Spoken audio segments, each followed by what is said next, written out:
नमस्कार मंडळी, आणखी एका नवीन व्हिडिओमध्ये मी सर्वांचं स्वागत करते. तर मंडळी, आपण नेहमी पालेभाज्यांचाच गरगटा आत्तापर्यंत खाल्ला असेल, पण मी आज तुम्हाला टोमॅटोचा गरगट्टा बनवून दाखवते. हा खायला खूप टेस्टी आणि खूप छान लागतो. त्यासाठी मी इथं काय केलं, 3 टोमॅटो घेतलेत. एकदम लाल बुंद असे मध्यम साईजचे हे टोमॅटो आहेत.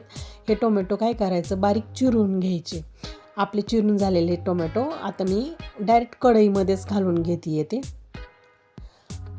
नंतर गॅस चालू करायचा आणि कढई मांडायची गॅसवर. त्या टोमॅटोमध्ये काय करायचं, अर्धी वाटी तुरीची डाळ घालायची. तुरीचीच डाळ घालायची, त्याने टेस्ट खूप छान येते बरं का. आणि नंतर त्यामध्ये आपल्या ते शिजण्यासाठी, डाळ आणि टोमॅटो छान गाळ शिजण्यासाठी त्यामध्ये पाणी घालायचं आणि ते छान झाकून ठेवायचं की चांगली डाळ आणि टोमॅटो गाळ असं शिजेपर्यंत. आता तोपर्यंत आपण काय करू, बाकीची तयारी करून घेऊया. इथं मी काय केलं, 2 कांदे घेतलेले आहेत आणि ते कांदे पण काय करायचं, बारीक असे चिरून घ्यायचे.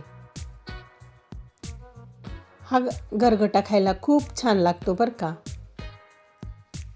आणि आता कांदा आपला चिरून झालेला आहे. इथं अशी मी फ्रेश अशी कोथिंबीर घेतलेली आहे. कोथिंबीर मी छान अशी निवडून ती पण बारीक अशी चिरून घ्यायची आहे. गावाकडच्या भागामध्ये असं फ्रेश असं भेटतं बरं का. आता आपण तिला छान अशी चिरून घेतली आहे कोथिंबीर बी. कांदा चिरून घेतला, कोथिंबीर चिरून घेतली. आता हे आपण काढून घेऊया एका ताटामध्ये.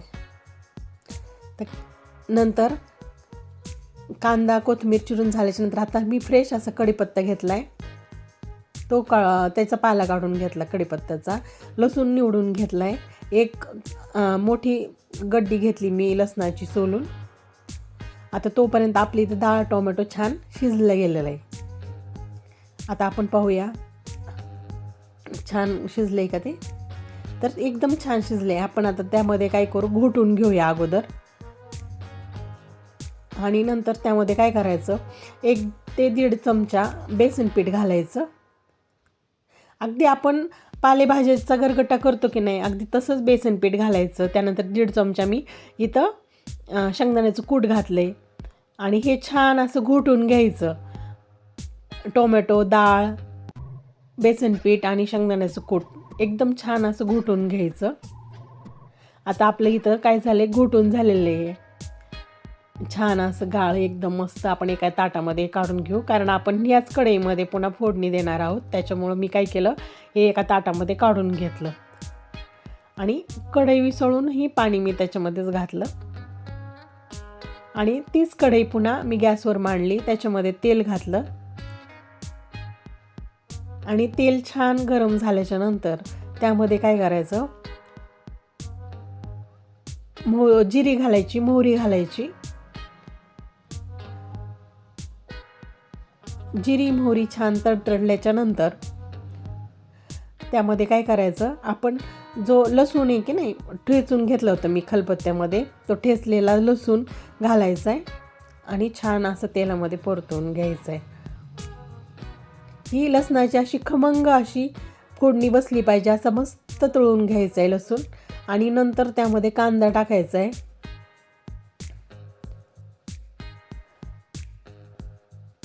कढीपत्ता टाकायचा आहे आणि हेही छान त्या तेलामध्ये परतून घ्यायचे, कांदा कढीपत्ता.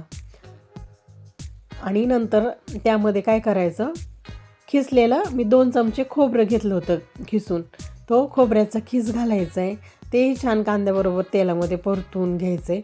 आणि हे आता परतून झाले, त्यामध्ये काय करायचं, तिखट, हळद आणि मीठ टाकायचं. बाकीचे काहीही अवांतर मसाले घातलेले नाहीत मी, फक्त लाल तिखट, हळद आणि मीठ घातले आणि तेही छान परतून घ्यायचे तेलामध्ये.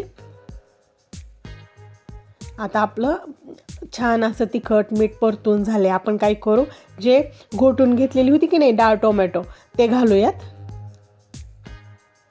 आता आपल्याला जेवढी भाजी करायची की नाही, गरगट्टा भाजी, तेवढं काय करायचं, त्यामध्ये पाणी घालून घ्यायचं. आता आपल्याला हवी तेवढं पाणी घालून घ्यायचं आहे त्याच्यामध्ये. आता आपलं इथं गरगट्ट्याला छान अशी उकळी आलेली आहे भाजीला. त्याच्यामध्ये आता आपण कोथिंबीर टाकून घेऊ अगदी फ्रेश अशी. आता आपली इथं टोमॅटोचा गरगट्टा इथं तयार आहे. हा बाजरीची भाकरी, त्यानंतर असा मस्त ओला कांदा ताजा असा, त्याच्याबरोबर बाजरीची भाकरी आणि टोमॅटोचा गरगट्टा खायला काय छान लागतो, म्हणजे एकदम स्वर्ग सुखच. आहा हा.